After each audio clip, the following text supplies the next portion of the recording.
How's it going there, guys? My name is still Antonio, some dude with a camera. I'm going to show you how to load a film camera today. I've got one just down here and I'm going to show you how to load it. It's basically the same with loading all film cameras. They're all pretty much the same. You can follow these steps and hopefully you too will know how to load your film camera.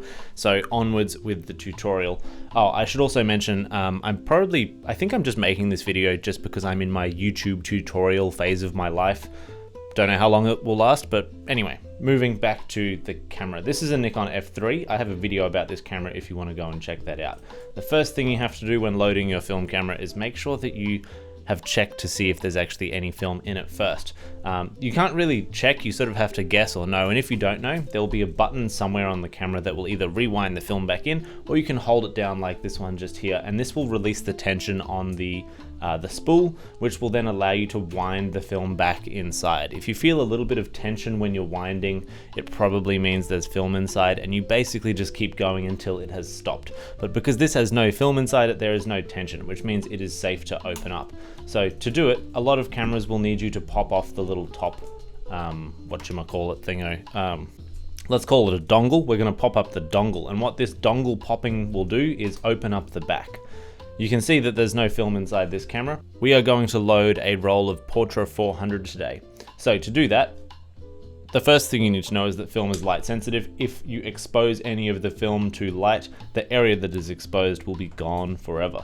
You just stick your roll of film in the film section, which is over on this side. Sometimes it's this side, but most of the time it's over here.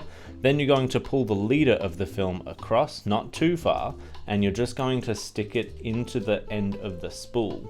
Now, when you're attaching the end of the leader of the film into the spool, you need to make sure that the sprocket holes, the square holes that are parallel along either side of the film, are actually gripping into the teeth.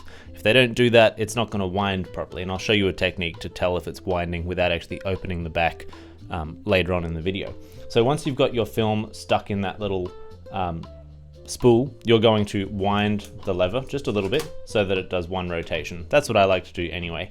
This will then make sure that those sprocket holes and teeth are all locked in the right place. Then you can close the back. Also, don't forget to pop down the little dongle up the top here to make sure that the film is actually retained in the correct positioning.